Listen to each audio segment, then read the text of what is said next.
జై శ్రీరామ్. అందరికీ నమస్కారం. వెల్కమ్ టు న్యూస్ అఖండ. నేను మీ కస్తూరి శ్రీధర్. మిత్రులారా, తమిళనాడులో ఉన్నటువంటి క్రిస్టియన్లు నెట్ట నిలువున రెండు గ్రూపులుగా విడిపోతారు. సరే, ఇంతకు ఏం జరుగుతుంది, ఏంది కథ అనేది ఈ న్యూస్ ద్వారా చెప్పే ప్రయత్నం చేస్తా. న్యూస్ మాత్రం నెక్స్ట్ లెవెల్లో ఉంటుంది, ఓకేనా? మీకు ఎదురుగా ఒక పాము అలాగే ఒక హిందువు ఒకేసారి కనుక వస్తే ముందుగా ఈ పావును వదిలేసి హిందువునే కొట్టండి అనేది ఈ దిక్కుమాలినటువంటి ద్రవిడ సిద్ధాంతం. అర్థమవుతుందా? ఈ ద్రవిడ సిద్ధాంతాన్ని పని పాఠాలేని పోరంబోకైనటువంటి పెరియార్ రామస్వామి ప్రతిపాదించాడు. ఈయన గారికి పేరులో రామస్వామి ఉన్నది, కానీ ఈయన హిందుత్వానికి వ్యతిరేకం, మన రాముడికి వ్యతిరేకం, మన రామాయణానికి వ్యతిరేకం కాదు. దేవుళ్ళను అతి దారుణంగా అవమానించినోడు ఈ పెరియార్ గాడు. అర్థమవుతుందా? చూడండి, ఇంకా న్యూస్ చూడండి. ఇక అక్కడి నుంచి ద్రవిడ సిద్ధాంతం అంటే హిందువు వ్యతిరేక సిద్ధాంతంగా మారిపోయింది. సూటిగా చెప్పాలంటే ద్రవిడవాదులు అంటే క్రిస్టియన్లు అని చెప్పుకోవచ్చు అన్నమాట. క్రిస్టియన్లు, నాస్తికులు ఇట్టంతా ఉంటుంది కదా. కొంతమంది పేరుకే నాస్తికులుగా ఉంటారు, కానీ వెనక మాత్రం క్రిస్టియానిటీని ఫాలో అవుతూ ఉంటారు. ఈ ద్రావిడవాదులంతా కూడా క్రిస్టియన్ మతాన్ని స్వీకరించి ద్రవిడవాద ముసుగులో మన హిందూ మతాన్ని తోలనాడుతూ ఉంటారు. సరే, ఈ ద్రవిడ సిద్ధాంతమే ప్రాతిపదికగా కరుణానిధి డిఎంకే పార్టీని అయితే స్థాపించాడు. ఇక అక్కడి నుంచి ఈ డిఎంకే పార్టీకు తమిళనాడులో దళితులు అలాగే గిరిజనులు పెద్ద ఎత్తున సపోర్ట్ చేయడం మొదలుపెట్టారు.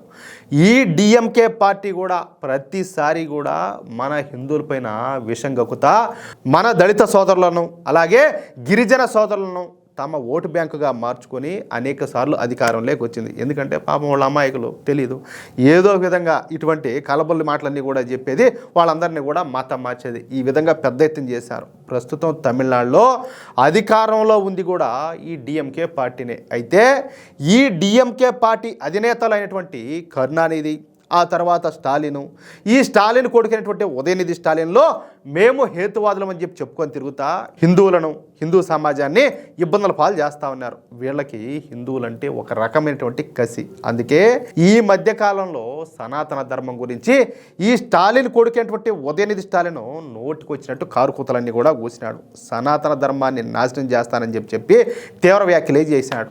అయ్యా, బ్రిటిష్ వాళ్ళు ఏదే ఇప్పుడు నువ్వు ఫాలో అవుతున్నాను కదా, నేను గర్వంగా ఫీల్ అవుతున్నానని చెప్పేసి ఒక మతాన్ని ఆ బ్రిటిష్ వాళ్ళు 200 సంవత్సరాలు పరిపాలిస్తే భారతదేశాన్ని బొచ్చు కూడా బేకలేకపోయినారు, హిందువులను ఏం చేయలేకపోయినారు. అర్థమవుతుందా? అంతకుముందు 800 సంవత్సరాల్లో ఎవరా ఈ తురకలంతా కూడా పరిపాలించారు మా దేశాన్ని, ఏం చేయలేకపోయినారు. నువ్వేంద్రా సనాతన ధర్మాన్ని నాశనం చేసేది? గొట్టమా? ఏది నువ్వు నాశనం చేసేది అంటాలే.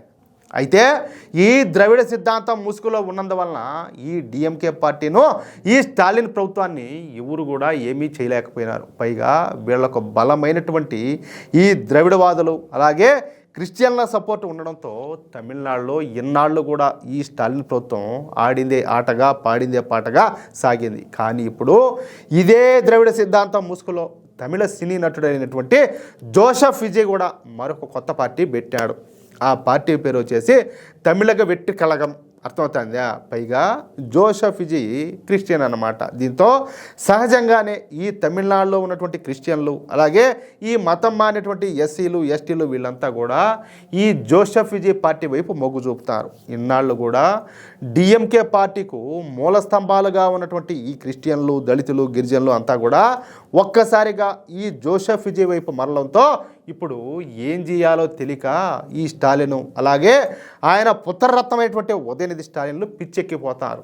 ఇక్కడ ఏంటంటే మన దక్షిణాదిలో ఇప్పుడు ఏది మన తెలంగాణలో కావచ్చు, ఆంధ్రప్రదేశ్లో కావచ్చు, తమిళనాడు, కర్ణాటక, కేరళ, ఇక్కడ ఏంటంటే ఈ సినిమా నటీనటుల మీద మంచి క్రేజ్ ఉంటుందన్నమాట. ఈ విజయ్ వచ్చేసి సినిమాల్లో నటిస్తూ ఉంటాడు, మంచి ఫాలోయింగ్ ఉండే సినీ నటుడు. దానివల్ల ఏంటంటే ఆ ప్రభావం కూడా బాగుంటుంది అన్నమాట. ఇక ఈ క్రమంలోనే ఈ ఉదయనిధి స్టాలిన్ నిన్న ఒక సెమీ క్రిస్మస్ కార్యక్రమంలో పాల్గొన్నాడు. ఆ కార్యక్రమంలో పాల్గొని ఈయన గారు మాట్లాడుతా, నేను ఒక క్రిస్టియన్ మతాన్ని స్వీకరించినందుకు నాకు గర్వంగా ఉండాలి, నేను క్రైస్తవుడిని అని చెప్పుకోవడానికి ఆనందపడుతున్నాను అని చెప్పి మాట్లాడినాడు. అయ్యా, సరే నువ్వు మతం మారినావు, దాంట్లో ఏమి నచ్చిందో పోయినావు, సరే నువ్వు గర్వపడతావో ఆనందపడతావో బోళపడతావో ఇల్లెలకలు పడతావో అది నీ ఇష్టం, మే కాదన్నోలే. కానీ పక్క మతాలను ఎందుకు నువ్వు దూషించడం ద్వేషించడము? ఎట్లా చేస్తావు ఆ విధంగా? కాదులే, మామూలుగా ఏదైనా మాట్లాడితే రాజ్యాంగంలో ఆ విధంగా ఉందా, చట్టాల్లో ఆ విధంగా ఉందా అని చెప్పేసి డైలాగులు కొడతారు కదా. మరి పక్క మతాలను దూషించమని ద్వేషించమని చెప్పేసి రాజ్యాంగంలో ఉండదా, చట్టాల్లో ఉండదా? అంబేద్కర్ గారు రాశారు ఆ విధంగా? కాదు, ఏంది ఇదంతా కూడా అంటాలే. ఈయన గారు మాట్లాడడం మళ్ళీ పైకి, నేను అన్ని మతాలను కూడా కలుపుకొని ముందుకు పోతాను, అన్ని మతాలను కలుపుకొని పోయేవాడు అయితే మరి సనాతన ధర్మం మీద అటువంటి కారుకూతలన్నీ కూడా ఎందుకు కూసినావు? నేను కొంతమందిలాగా మతాన్ని ఉపయోగించుకొని రాజకీయాలు చేయను అని మాట్లాడినాడు. అంటే ఈయన గారి ఉద్దేశం ఈ జోసెఫ్ విజయ్ను ఉద్దేశించి అన్నాడు. అర్థమవుతుందా? అలాగే నేను క్రిస్టియన్లందరికీ కూడా రుణపడి ఉంటానంటూ పెద్ద పెద్ద డైలాగులే కొట్టాడు. క్రిస్టియన్లలో ఒక వర్గాన్ని తమ వైపుకు తిప్పుకునేందుకు ఈ ఉదయనిధి స్టాలిన్ అలాగే ఈ స్టాలిన్లు తీవ్ర ప్రయత్నాలన్నీ కూడా చేస్తారు. ఇక మరోవైపు ఈ సినీ నటుడైనటువంటి జోసెఫ్ విజయ్ మాట్లాడతా డిఎంకే పార్టీ ఒక దుష్టశక్తి లాంటిదని, డిఎంకే పార్టీ ఓటు బ్యాంకర్ రాజకీయాలు చేస్తానని చెప్పేసి తీవ్రంగా విమర్శించాడు. నాకు ప్రజల మనసులో చోటు ఉన్నది, నన్ను ప్రజల నుంచి ఎవరు కూడా విడదీయలేరు, ముఖ్యంగా పేద ప్రజలకు నేను అండగా ఉంటానని చెప్పి ఈ జోసెఫ్ విజయ్ అయితే ఏం లే డైలాగుల మీద డైలాగులు వాళ్ళకి మించి కొడుతున్నాడు. అర్థమవుతుందా? డిఎంకే పార్టీనే టార్గెట్గా ఈ జోసెఫ్ విజయ్ పెద్ద ఎత్తున ప్రచారం అయితే చేస్తున్నాడు. దీంతో తమిళనాడులో ఉన్నటువంటి ద్రవిడవాదులు అలాగే ఈ క్రిస్టియన్లు రెండు వర్గాలుగా విడిపోయినారు. ఒక వర్గం డిఎంకేకు సపోర్ట్ చేస్తూ ఉంటే మరొక వర్గం ఈ జోసెఫ్ విజయ్కు సపోర్ట్ చేస్తుంది. అర్థమవుతుందా? అయితే ఇదే సమయంలో ముస్లింల ఓట్ల కోసం మొన్న 4 రోజుల క్రితం ఈ స్టాలిన్ ప్రభుత్వం చాలా ఓవర్ యాక్షనే చేసింది. మీకు అందరికీ తెలిసే ఉంటుంది. హైకోర్టు తీర్పు ఉన్నప్పటికీ కూడా సుబ్రహ్మణ్య స్వామి కొండ మీద కార్తీక దీపాన్ని వెలిగించకుండా హిందువులందరినీ కూడా అడ్డుకున్నారు. ఇక్కడ ఖచ్చితంగా నేను ఒక విషయం చెప్పాలా. ఒక ఆయన చర్చ్ ఫాస్టర్ మాట్లాడుతూ అన్నాడు, అరే హిందువులంతా మూర్ఖులు ఇంకొకరు ఎవరు కూడా లేరు. నేనైతే ఈ మాటలతో నేను ఏకీభవిస్తున్నా. వినండి ఒకసారి. హిందువులంతా మూర్ఖులు ఇంకెవరు కూడా లేరు.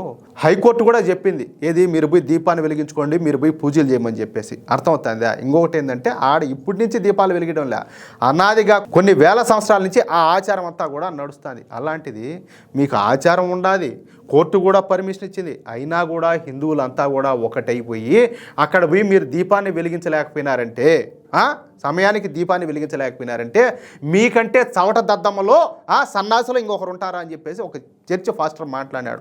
ఆయన మాటలతో అయితే నేను ఏకీభవిస్తున్నా. ఆయన ఏమన్నాడో తెలిసిన, అదే గనక మా క్రిస్టియన్ల విషయంలో ఏదే ఈ ప్రభుత్వాలు ఇలాంటి నిర్ణయాలు కనుక తీసుకుంటే క్రిస్టియన్లంతా కూడా రోడ్ల మీదకి వచ్చిండో మా తడాక ఎందుకు చూపించిందో అని చెప్పేసి ఆయన మాట్లాడినాడు. ఆయన మాటలతో అయితే నేను ఏకీభవిస్తున్నా. ఎందుకంటే వాళ్ళలో ఆ యూనిటీ ఉండాలి. ఇప్పుడు క్రిస్టియన్స్లో కావచ్చు, ముస్లిమ్స్లో కావచ్చు, వాళ్ళ మతానికి వ్యతిరేకంగా వాళ్ళ ఆచారాలకు వ్యతిరేకంగా ఏదైనా ప్రభుత్వాలు నిర్ణయం తీసుకుంటే ఖచ్చితంగా వాళ్ళు రోడ్ల మీదకి వస్తారు, ఖచ్చితంగా వాళ్ళ హక్కులను వాళ్ళు సాధించుకుంటారు. మన దరిద్రపు ముండా కొడుకులు ఉన్నారు, వీళ్ళ బతుకులు చేయడా డబ్బెన కమిటీ బరిగడం తప్పితే వీళ్ళకి ఏమీ తెలియదు. ఆఖరికి ఇంక సావు నెత్తిరికి వచ్చేప్పుడు అప్పుడు ఎగమల్లి బేరమని గొర్రెల మాదిరి ఏడ్చడం మాత్రం తెలుస్తుంది.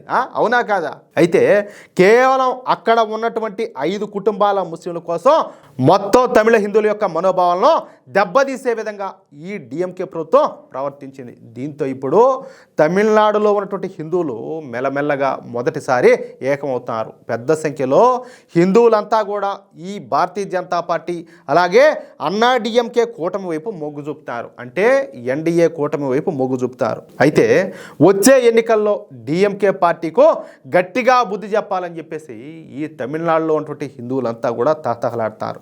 ఇంకా మీలో మార్పు రాలేదంటే ఖచ్చితంగా మీకు పశ్చిమ బెంగాలే ఖాయం. మీకు అర్థమవుతుందా?